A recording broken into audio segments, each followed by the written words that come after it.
Hello दोस्तों, नमस्कार। स्वागत है आपका। इस वीडियो में हम कवर करेंगे विजन आईएएस के 10 क्वेश्चन। और ये मैंने आपकी इंग्लिश जो सीरीज चल रही है उसी को कन्वर्ट करके बनाया है। थोड़ी मेहनत ज़्यादा लगी, लेकिन फिर भी मैं कवर करने की कोशिश करूँगा सारे सवालों को। तो लगभग 18 क्वेश्चन पेपर आ चुके हैं विजन आईएएस के, और उसमें से ये नौवा जो पेपर है उसके क्वेश्चन है, और उसको पहले हम कवर करेंगे 10-10 क्वेश्चन करके। काफ़ी टाइम लगता है, लेकिन फिर भी मैं कवर करने की कोशिश करूँगा पूरी तरह से। तो चलिए आइए स्टार्ट करते हैं। और थोड़ा हो सकता है ये कन्वर्ट करने में हिंदी में थोड़ी सी मिस्टेक हो गई हो, तो उसे आप थोड़ा देख के चलना और मैं बता दूंगा जो भी मिस्टेक होगी। देखिए, पहला क्वेश्चन है, निम्नलिखित क्षेत्रों में से कौन सा औद्योगिक उत्पादन सूचकांक यानी कि आईआईपी के तहत कवर कर रहे हैं, कवर होता है, मतलब आईआईपी के अंदर कौन कौन सी चीजें आती हैं ये पूछने की कोशिश कर रहा है ये सवाल। तो इसमें से सही कोड का जो है उपयोग करना है, जैसे खनन, विनिर्माण, बिजली। तो आपका जवाब है ये तीनों ही सही हैं आपके, यानी कि आईआईपी के अंदर यानी औद्योगिक उत्पादन सूचकांक के अंतर्गत खनन, विनिर्माण और बिजली ये तीनों ही एक तरह से आते हैं, क्योंकि औद्योगिक गतिविधियों से जुड़े हुए हैं ये। और आपको पता होगा खनन जो है प्राथमिक क्षेत्र के अंतर्गत ही आता है खनन, तो इससे आपको कंफ्यूज नहीं होना है। देखिए, ये क्वेश्चन जो है पार्टिसिपेटरी नोट जो था पीएन के संदर्भ में है।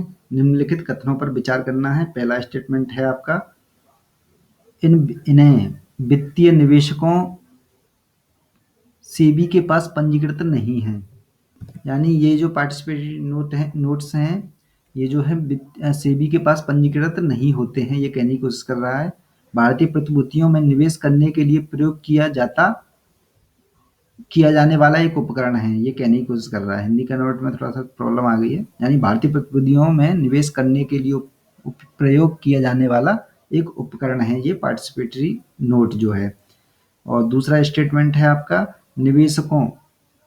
निवेशकों को पीएन के माध्यम से निवेश शेयरों के संबंध में मतदान के अधिकार का आनंद लें, यानी फायदा पहुंचाता है ये कहने की कोशिश कर रहा है। तो इसमें से जो कौन सा सही है, तो इसमें से जो है पहला ही केवल स्टेटमेंट ये वाला सही है।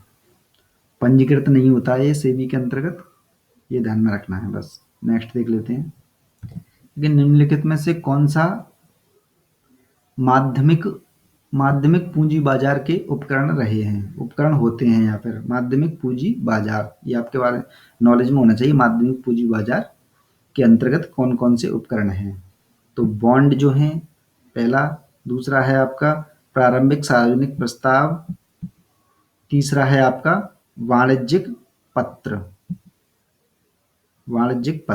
और ये आपका सही चयन करना है, क्या क्या है इसमें से।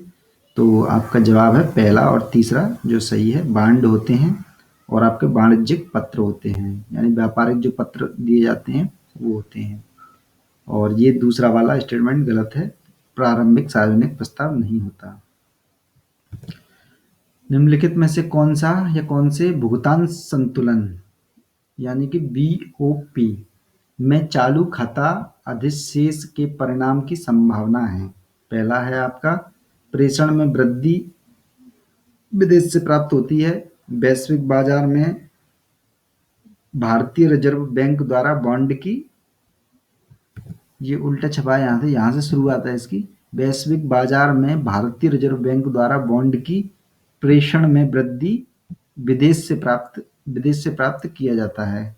दूसरा है आपका बिक्री,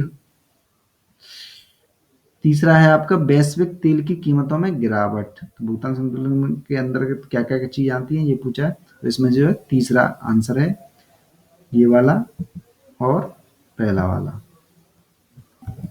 भारत में मुद्रास्फीति पर कच्चे तेल की कीमतों में गिरावट के प्रभाव के संदर्भ में निम्नलिखित कथनों पर विचार करना है, यानी कच्चे के तेल की कीमतों में जो गिरावट हुई है उसका क्या असर है, एक तरह से ये बताना है। पहला स्टेटमेंट है, यह लाभ हुआ है शहरी उपभोक्ताओं के ग्रामीण उपभोक्ताओं से अधिक। क्या ये सही है? शहरी उपभोक्ताओं को ग्रामीण उपभोक्ताओं से अधिक लाभ हुआ है। दूसरा है आपका WPI ईंधन घटक, CPI ईंधन। WPI आप जानते होंगे होल प्राइस इंडेक्स, और सीपीआई कंज्यूमर प्राइस इंडेक्स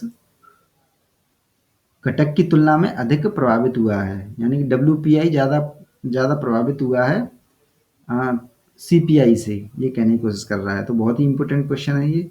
इसमें जो आंसर है पहला सही है या दूसरा या फिर एक दो या फिर दोनों ही नहीं, तो इसमें से दोनों ही बिल्कुल सही है।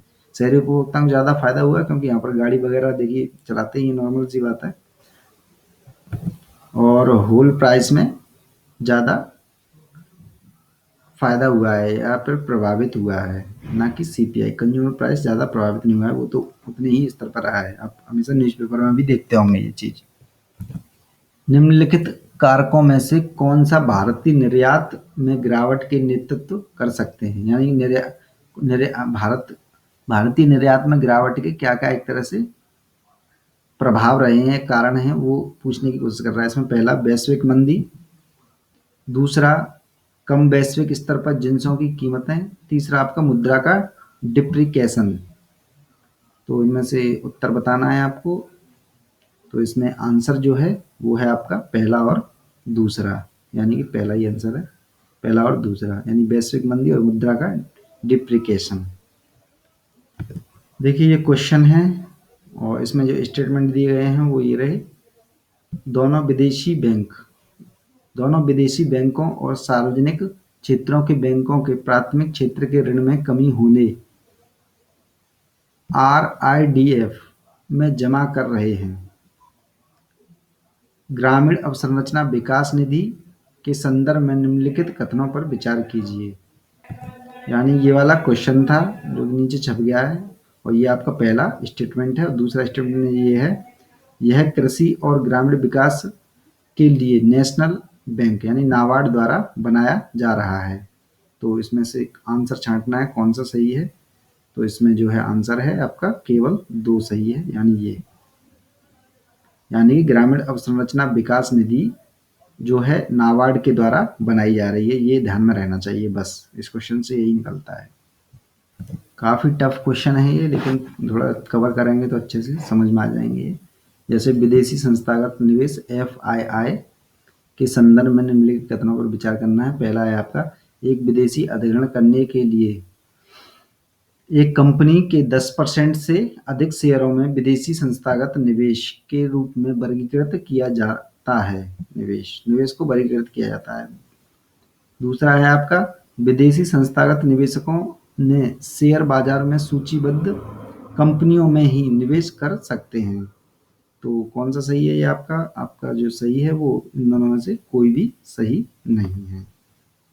थोड़ा सा टफ है ये क्वेश्चन, और थोड़ा कन्वर्ट भी किया इंग्लिश से, थोड़ा सा इमेज बनने में थोड़ी सी प्रॉब्लम हो रही है, लेकिन आगे मैं देखूंगा हिंदी के ही पेपर मिल जाए तो ज़्यादा बेहतर है। नेक्स्ट देख लेते हैं। निम्न चरणों में से कौन सा स्टील के घरेलू उत्पादन टिकाऊ बनाने में मदद कर सकते हैं।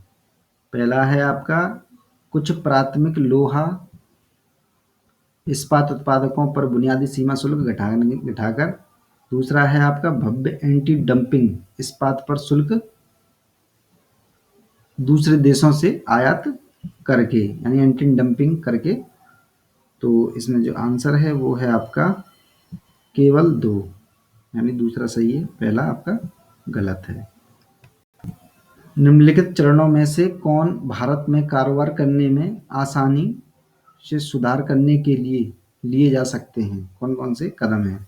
पहला है आपका कार्यान्वयन श्रम नीति, क्रियान्वयन या कार्यान्वयन। दूसरा आपका है लचीलापन। तीसरा है आपका एकल खिड़की मंजूरी की प्रभावशीलता में सुधार लाने हेतु वस्तु एवं सेवा कर को जो है एक तरह से एकल खिड़की के तहत मंजूरी प्रदान करना, ये कहने की कोशिश कर रहा है इसमें। तो इसमें जो आंसर है वो तीनों ही सही हैं इसके। और थोड़ी सी आज जो है खिचड़ी पक गई एक तरह से, ये माने चलिए दिमाग में ज़्यादा समझ में एक तरह से नहीं आ पाया होगा आपके, मुझे पता है, लेकिन मैं अगली बार से कोशिश करूँगा थोड़ा सा। इसे हिंदी कन्वर्जन जो हुआ है वो बिल्कुल ख़राब हुआ है, ये मान के चलिए। तो इसे मैं कोशिश करूँगा सही करने की, और हो सकेगा तो हिंदी के पेपर ही मिले तो ज़्यादा बेहतर है। हिंदी के पेपर एक्चुअली में मिले नहीं है मुझे, इंग्लिश के सारे पेपर मेरे पास हैं और वो कन्वर्ट करके ऐसी लैंग्वेज आ रही है, तो मुझे नहीं लगता कि आपको लाभ ज़्यादा मिल पाएगा जहाँ तक है। कोई बात नहीं, हम कोशिश करेंगे। अच्छे से करने की। तो जिन्होंने सब्सक्राइब नहीं किया, सब्सक्राइब कर लें। धन्य